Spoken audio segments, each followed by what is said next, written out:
तो दो पॉसिबिलिटी है, तो हमारे पास क्या आया कि एक हो सकता है non ideal solution with positive deviations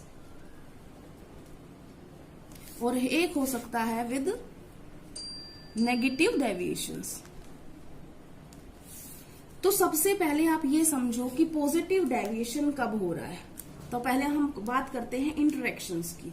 interaction की बात करते हैं तो जो इनके अंदर इंटरेक्शन होती है वो ए के बीच में, इसका मतलब पॉजिटिव डेविएशन में बात कर रहे हैं बेटा, जो ए इंटरेक्शन और बी इंटरेक्शन, ये तो आप समझ गए होंगे कौन सी इंटरेक्शन बोल रही हूं। ये प्योर स्टेट में जो इंटरेक्शंस है वो बहुत ज्यादा होती हैं, लार्जर होती हैं। किससे? ए बी इंटरेक्शन से, ठीक है ना। तो इसका मतलब जो मिक्सिंग के बाद इंटरेक्शन बन रही है सोल्यूट और सॉल्वेंट के बीच में वो लेस है एज कंपेरिजन टू उनके बीच में जब वो प्योर स्टेट में थे, ठीक है। तो इनकी इंटरेक्शन ज्यादा है तो इससे क्या फर्क पड़ेगा, इसका उल्टा लिख लेते हैं इधर पे एक बार। इसमें क्या डिफरेंस आ जाएगा, A B interactions are more than A and B interaction. बेटा बुक में थोड़ा सा इस तरीके से लिख रखा होगा, interaction between the pure components of two components is larger than the interaction between the two components in solution. तो वो यही है, ठीक है ना। तो घबराना नहीं है उस लंबी लाइन को देख के, सिंपल ये है कि ये प्योर स्टेट में है और ये सॉल्यूशन में है, ठीक है। अब देखो समझने की बात करो कि इस इंटरेक्शन से फर्क क्या पड़ने वाला है। जैसे फॉर एग्जांपल ए और बी, ये दोनों कंपोनेंट मिक्स कर दिए हमारे में, तो इनके बीच में अभी सहूलियत हुई नहीं कुछ भी। तो जब इंटरेक्शन इनके बीच में नहीं है तो किसकी स्ट्रोंग है सॉल्यूशन में, ए की स्ट्रोंग है और बी की स्ट्रोंग है। तो ए अपना वेपर फेस में जाएगा, बी अपना वेपर फेस में जाएगा। इसका मतलब राउल्ट्स लॉ ने जितना वेपर प्रेशर सोचा था उससे एक्सपेक्टेड ज्यादा आता है। इसका मतलब क्या हुआ कि मैं क्या बोल रही हूँ यहाँ पर कि ये जो दिखाते हैं ये इंक्रीज इन वेपर प्रेशर दिखाते हैं, expected then increase in vapour pressure as expected in Raoult's law, ठीक है ना। जितना राउल्ट्स लॉ में एक्सपेक्ट किया था उस वेपर प्रेशर से क्या दिखाते हैं, इंक्रीज दिखाते हैं। ओके कोई बात नहीं, इससे क्या हो गया।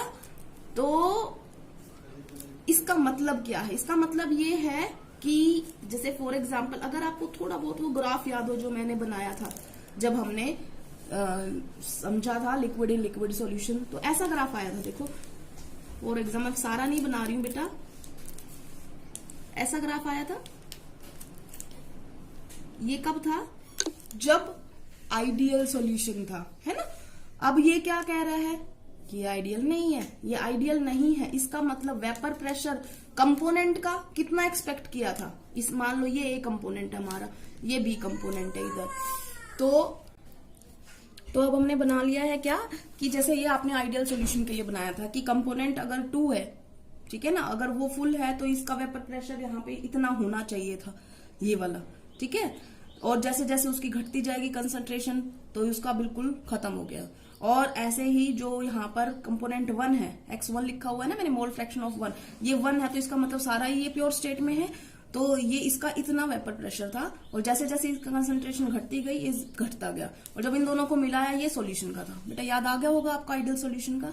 तो ये था जब एक्सपेक्टेड था, इन दोनों के केस में ये एक्सपेक्टेड था। बट हुआ क्या है, इसके अंदर से देखो पॉजिटिव से आप याद रख लो कि इसमें इंक्रीज हो रहा है, पॉजिटिव मतलब बढ़ना ना, तो वेपर प्रेशर बढ़ गया तो इसका मतलब कंपोनेंट ए का माना था इतना होना चाहिए, वो कितना आ रहा है, इतना आ रहा है, एक्सपेक्टेड है ज्यादा। ये एक्सपेक्टेड था राउल्ट्स लॉ के हिसाब से, आ कितना रहा है, ये आ रहा है। ये एक्सपेक्टेड था सॉल्यूशन का राउल्ट्स लॉ के हिसाब से, तो ये आ रहा है। इसका मतलब दोनों component solute and solvent plus में सॉल्यूशन जितना एक्सपेक्टेड था वेपर प्रेशर उससे ज्यादा आ रहा है, तो ये होता है पॉजिटिव डेविएशन के अंदर। नेगेटिव डेविएशन में क्या होता है, अब देखो यहाँ पे कौन सी इंटरेक्शन स्ट्रांग हो गई है, ए बी।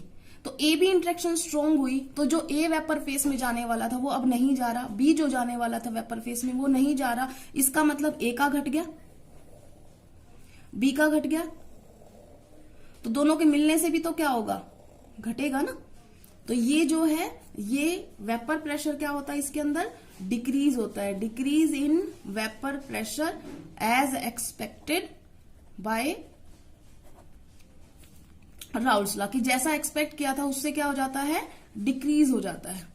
जैसे आपको बताया था ना कंपोनेंट का कितना हो चाहिए, राउल्स लॉ के हिसाब से चलो ए कंपोनेंट का निकालते हैं हम, for component A Raoult's law के हिसाब से क्या था, राउल्स लॉ के हिसाब से कि पार्शियल प्रेशर कंपोनेंट का कितना होना चाहिए, एक्स ए और पी नॉट ए, ये होना चाहिए था राउल्स लॉ के हिसाब से, बट ये अब इतना नहीं है, ठीक है ना। तो ये बराबर नहीं है, ये क्या हो गया है, ज्यादा हो गया। तो ये पार्शियल प्रेशर ज्यादा हो गया है, ये मोर देन हो गया, ठीक है। इसी तरीके से बी का भी मोर देन हो गया है जो एक्सपेक्टेड था राउल्स लॉ के हिसाब से, और सॉल्यूशन का आपने दोनों का जोड़ दिया था याद हो, तो वो भी ज्यादा हो जाएगा। इसके अंदर क्या हुआ है, जितना एक्सपेक्टेड था उससे क्या हो गया है, वो लेस हो गया है, ठीक है।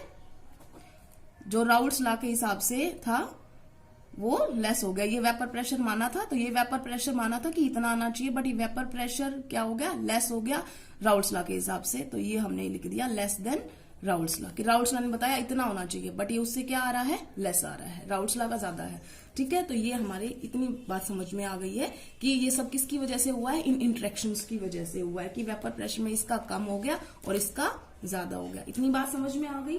उसके बाद जो आपको ग्राफ समझ में आ गया, तीसरी बात जो है, अगर आपको मिक्सिंग याद हो, delta H mixing, delta H mixing जो थी इसके अंदर ज्यादा है। इसका मतलब क्या है कि जब किन्हीं दो कंपोनेंट को मिलाया गया है तो इसकी वैल्यू क्या आ रही है, more than zero. More than zero का मतलब क्या हो गया, मोर देन जीरो का मतलब है डेल्टा एच जो मिक्सिंग है उसकी वैल्यू पॉजिटिव में आ रही है। पॉजिटिव का मतलब क्या है, एंडोथर्मिक रिएक्शन है ये, यही मतलब होता है ना डेल्टा एच पॉजिटिव का, कि ये रिएक्शन कैसी है, एंडोथर्मिक है। जबकि इसके अंदर डेल्टा एच मिक्सिंग जो आ रहा है वो क्या आ रहा है, वो लेस देन जीरो आ रहा है। इसका मतलब इसकी वैल्यू क्या है, नेगेटिव है। इसका मतलब ये क्या है, एक्सोथर्मिक। आपको कभी ध्यान हो, जब हम पानी के अंदर हल्का सा एसिड मिलाते हैं, टेस्ट ट्यूब गर्म हो जाती है ना, गर्म हो रही है, दो सॉल्यूशन मिल, दो कंपोनेंट मिले, एक वाटर और एक एसिड, क्या हुआ, गर्म हुआ। गर्म हुआ मतलब ये कैसी थी, एक्सोथर्मिक था। तो ये जो था ये नेगेटिव डेविएशन का उदाहरण है, जो एसिड में पानी मिलाते हैं हम, ठीक है। अब इससे अगला था हमारा fourth point, delta mixing volume. इसका क्या होगा, मोर देन जीरो, इसका क्या होगा, लेस देन जीरो। अब बात समझ में आ गया कि हमने सोचा क्या था, वॉल्यूम V1 प्लस में V2 बराबर होना चाहिए, लेकिन इसमें दोनों के मिलाने से वो ज्यादा आ रहा है, ठीक है। इनके दोनों के मिलने से वॉल्यूम क्या हो रहा है, कम हो रहा है। फॉर एग्जाम्पल आपने 10 ml एक चीज ली, 90 ml एक चीज ली, 100 ml आना चाहिए ना, बट इसका कितना आ रहा है, 99 पॉइंट कुछ, तो इसका मतलब इसका कम हो गया। इसमें 10 और 90 मिलाया तो इसका आ रहा है 102, तो ये ज्यादा हो गया। समझ में आ गया। उसके बाद हम आते हैं फिफ्थ पे। फिफ्थ जो होता है वो बेटा अभी टॉपिक आएगा एक एजियोट्रॉप वाला। वैसे तो अभी समझाने की इसमें जगह नहीं है, मैं नेक्स्ट में समझा दूंगी। एजियोट्रॉप एक तरीके से क्या होता है कि ऐसा सॉल्यूशन जब उसको गर्म करते हैं ना तो साथ में ही जाता है, वो जितना कंपोजिशन उसका नीचे सॉल्यूशन में रहता है उतना ही वो वेपर फेस में जाएगा, तो उनकी कंसंट्रेशन सेम रहती है, तो आप उनको सेपरेट नहीं कर सकते जिन कंपोनेंट से वो बना होता है। तो यहाँ पे जो पॉजिटिव डेविएशन से जो मिलता है, ये जो बनाते हैं सॉल्यूशन, ये सॉल्यूशन बनाते हैं मिनिमम बॉइलिंग पॉइंट एजियोट्रॉप। इसको नेक्स्ट टॉपिक में अच्छी तरीके से कर लेंगे बेटा, अभी सिर्फ डिफरेंस में लिख लो आप, मिनिमम बॉइलिंग एजियोट्रॉप, ठीक है ना। और ये बनाता है, देखो नेगेटिव से आप उल्टा कर दो, नेगेटिव का क्या है, मैक्सिमम। वैसे तो मैं अभी समझा सकती हूँ आपको, शायद समझ में आ जाए आपको। देखो आपको ये पता है कि कोई सॉल्यूशन बॉईल कब करता है, 1 एटमॉस्फेयर पे, है ना। तो अब क्या हो गया, ध्यान से देखो, अब इसका प्रेशर जो है एक्सपेक्टेड से क्या हो गया, कम। मान लो ये 1 एटमॉस्फेयर, ये 1 एटमॉस्फेयर है, ठीक है ना। तो पहले तो हमें कहाँ जाना था, उस सॉल्यूशन को यहाँ से यहाँ पहुंचना था, तो वो बॉईल होने लग जाता, तो उसको कुछ चाहिए था इतना, मान लो टेम्परेचर। अब क्या हो गया, अब वो लेस हो गया, एक्सपेक्टेड से। तो अब ये क्या हो गया, उसका जितना पहले मान लो यहां से जाना था, अब उसको और नीचे से जाना है। तो मान लो पहले मान लो यहाँ पे था, अब इसको यहाँ पे, तो ज्यादा किसमें मेहनत लगी, जब वो नीचे चला गया, डिक्रीज इन वेपर प्रेशर। तो इसको क्या मिला, ज्यादा टेम्परेचर देना पड़ा, मैक्सिमम बॉइलिंग पॉइंट। और इसके अंदर क्या हुआ, ये 1 एटमोस्फेयर था, शुरुआत में इसका था यहां पर, ठीक है, जब वो प्योर कंपोनेंट में था। अब वेपर प्रेशर क्या हो गया है, ऊपर बढ़ गया है, बढ़ गया तो उसको कम मेहनत करनी पड़ेगी। तो ये क्या है, मिनिमम बॉइलिंग पॉइंट है जीरो, ठीक है। अब अगला आता है हमारा, देखो हमने सब कर लिया, इंटरेक्शन भी कर ली है, वेपर फेस भी कर लिया है, डेल्टा एच डेल्टा वी भी कर लिया है। तो बस अब कुछ बचा नहीं है, इसमें एग्जाम्पल बचे हैं, हम एग्जाम्पल कर लेते हैं। बेटा एग्जाम्पल आपने सारे लिखने हैं, क्योंकि कई बार बोर्ड ना इस तरीके से पूछता है, एग्जाम्पल दे दिया, बताओ कौन सा डेविएशन है, तो वो थोड़ा मुश्किल हो जाता है। तो आपने एक एग्जाम्पल नहीं, सारे एग्जाम्पल ध्यान रखने हैं। फॉर एग्जाम्पल जैसे कौन कौन से होते हैं, एसीटोन प्लस में इथेनॉल, एक एग्जाम्पल। दूसरा इथेनॉल प्लस में साइक्लोहेक्सेन। तीसरा एसीटोन प्लस में CH2। अब आपको थोड़ा सा मैं समझा देती हूँ, हालांकि और भी है, मैं वो लिख देती हूँ। लेकिन अभी जैसे एसीटोन जो होता है और इथेनॉल जो होता है, इनमें ये पॉजिटिव डेविएशन क्यों होता है, कोई पूछे तो आपसे। तो देखो एसीटोन के अंदर CH3CO CH3 हाइड्रोजन बॉन्डिंग है, इथेनॉल के अंदर अपनी हाइड्रोजन बॉन्डिंग है। तो ये अपने साथ खुश है, ये अपने साथ खुश है। तो कौन सी इंटरेक्शन ज्यादा होगी, A इंटरेक्शन ज्यादा होगी, B इंटरेक्शन ज्यादा होगी। किससे, AB से। जब ये दोनों मिलेंगे तो ये इनके हाइड्रोजन बॉन्ड को ज्यादा तोड़ नहीं पाएंगे, तो इनकी इंटरेक्शन नहीं होगी, ये अपने साथ खुश रहेगा, ये अपने साथ खुश रहेगा। तो इसका मतलब कौन सी वाली ज्यादा अच्छी रहेंगी इंटरेक्शन, अकेले अकेले वालों की, प्योर वालों की। तो A इंटरेक्शन ज्यादा होंगे, ठीक है ना। इसी तरीके से इसका एग्जाम्पल देख लेते हैं। फॉर एग्जाम्पल हमने लिया जैसे HCl और वाटर, तो वाटर का ऑक्सीजन इसके HCl से बना सकता है, ठीक है। या दूसरा हम ले लेते हैं एग्जाम्पल जो ज्यादा अच्छी तरीके से है, जैसे एसीटोन प्लस में एनिलीन।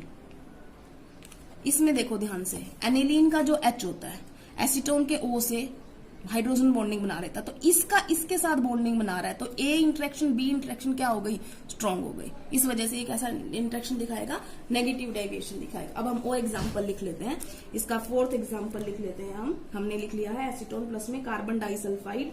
अब वाटर प्लस में मिथेनॉल CH3OH।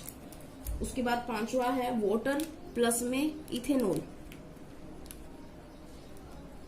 6th एग्जाम्पल लिख रहे हैं हम CCl4 कार्बन टेट्राक्लोराइड प्लस में टोलुइन।